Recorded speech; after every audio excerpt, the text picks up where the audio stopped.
हमारे महापौर जी की निगरानी में ये सारा आयोजन किया गया। मैं बहुत बहुत धन्यवाद करता हूँ। जयकारों के साथ बोलो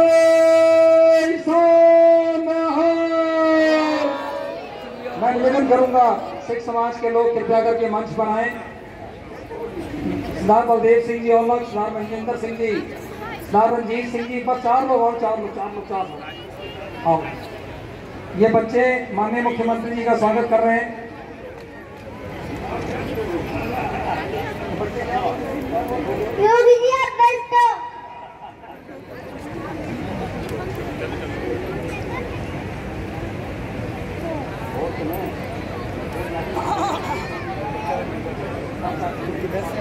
मैं वही तो सोच रही थी। बोले सोनिहाल जी सिंह और बेटा इस पास आइए सर साहब नाम हो जाओ, थोड़ा हो फैल जाओ, थोड़ा और फैल जाओ, थोड़ा आगे आ जाओ।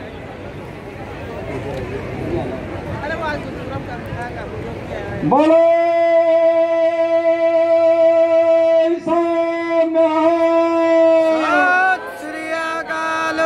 सरदार रविंदर सिंह जी कोहली, सरदार मनजीत सिंह जी तलवार, सरदार सरबजीत सिंह जी, सरदार भूपेंद्र सिंह जी तलवार, सरदार दलजीत सिंह जी टोनी, सरदार रंजीत सिंह जी इस कार्यक्रम के मुख्य आयोजक थे। सब इन्होंने आपका स्वागत किया। मैं पूरा बहुत एक बार आभार प्रकट करता हूँ।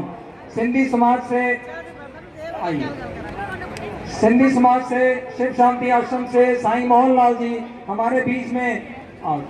ये गोल्डन टेम्पल श्री अमृतसर दरबार साहिब से सरदार संदीप सिंह जी आनंद जीएस एक्सप्रेस वालों ने स्पेशल आज के लिए मंगवाया है।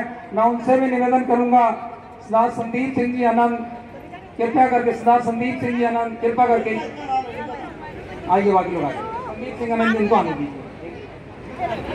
सरदार संदीप सिंह जी आनंद 1 मिनट के लिए मंच पे आ जाए।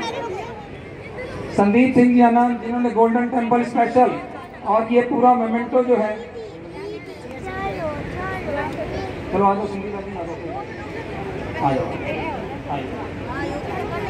माननीय मुख्यमंत्री जी से अनुरोध है कि अपने आशीर्वाद वचन से हमें अनुग्रहित करने की कृपा करें।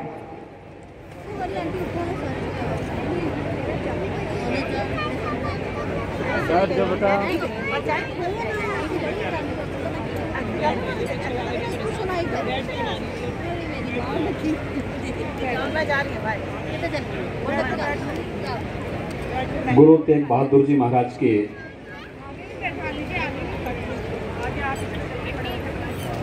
400 प्रकाश वर्ष पूर्ण होने के उपलक्ष्य में आयोजित आज के इस पवित्र समारोह में प्रदेश सरकार में मेरे वरिष्ठ सहयोगी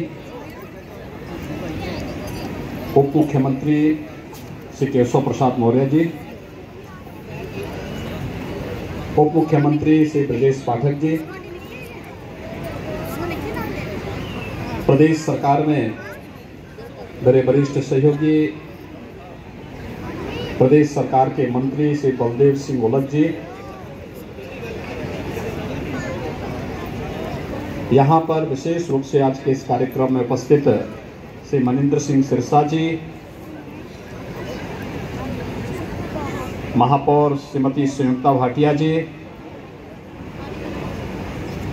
विधायक श्री नीरज वोरा जी, पंजाबी अकादमी के उपाध्यक्ष सरदार गुरविंदर सिंह छावड़ा जी, अध्यक्ष गुरुद्वारा आलमबाग सरदार निर्मल सिंह जी, सरदार राजेंद्र सिंह बग्गा जी, अल्पसंख्यक आयोग के सदस्य सरदार प्रविंदर सिंह जी, सिंधी समाज से श्री नानक चंद लखमानी जी,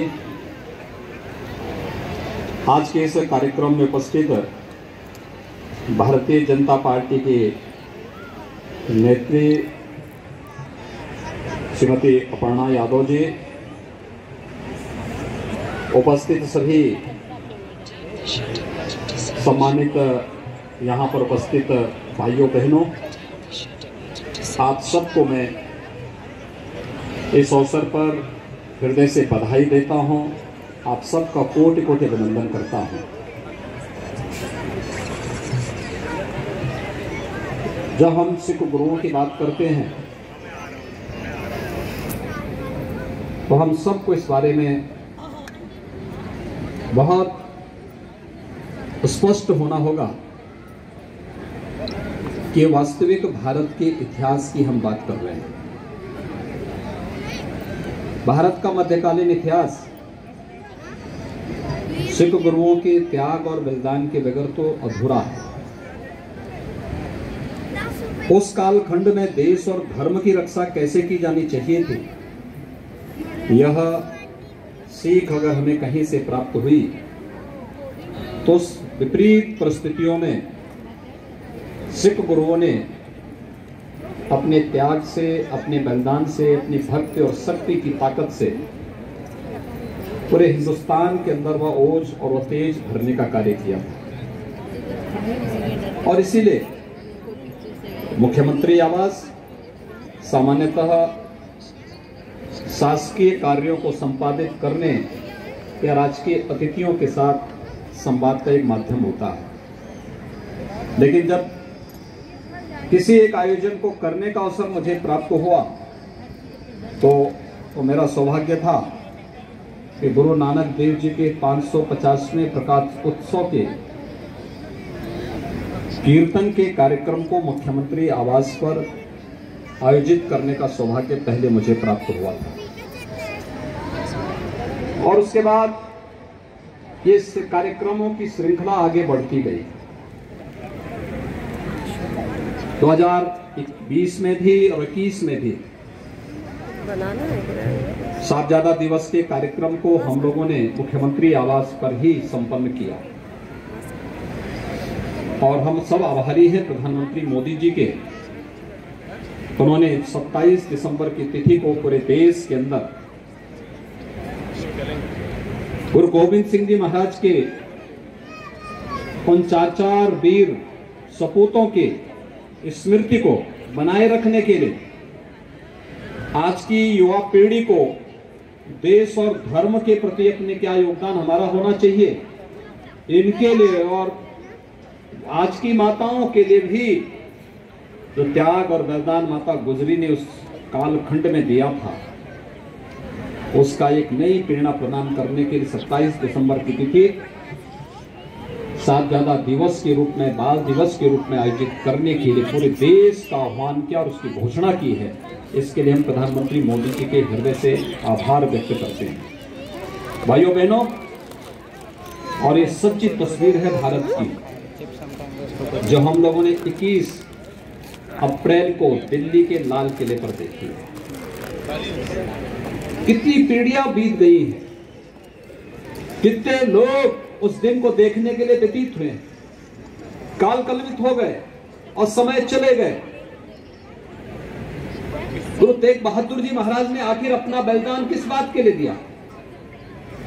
अगर वे सामान्य होते, वे भी अपनी गद्दी की रक्षा कर लेते, उनको कुछ कर भी नहीं सकता था। सुरक्षित रहते, अपने परिवार के साथ सुरक्षित रहते, और वे सुरक्षित रहते तो आगे गुरु गोविंद सिंह जी महाराज के 4 पुत्रों को अपनी शहादत नहीं देनी पड़ती। माता गुजरी को उस समय जब पूरा परिवार संकट में है तब अपने आप को बलिदान नहीं करना पड़ता। लेकिन गुरु तेग बहादुर जी महाराज का बलिदान किसके लिए था?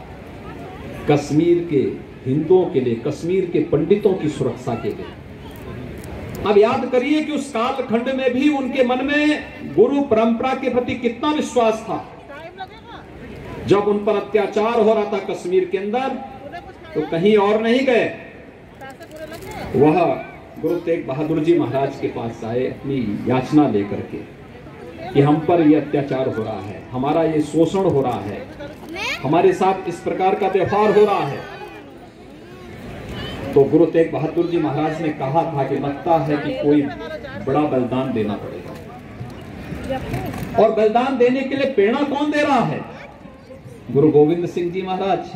क्या उम्र थी उस समय, लेकिन उन्होंने कहा कि आपसे बड़ा कौन हो सकता है।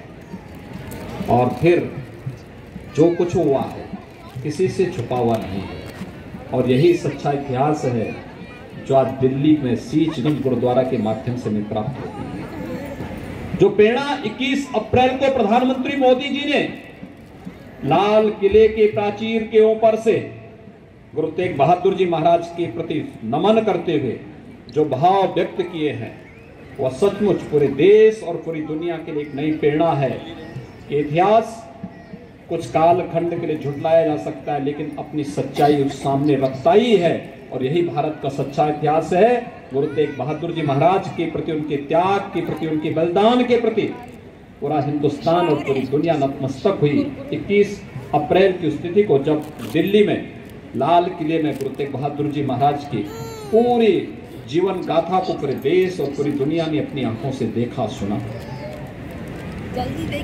भाइयों बहनों, हम सबको इतिहास के अतीत की उन त्रासदीपूर्ण घटनाओं से प्रेरणा लेनी होगी और इस बात को हमेशा ध्यान में रखना होगा कि अगर उस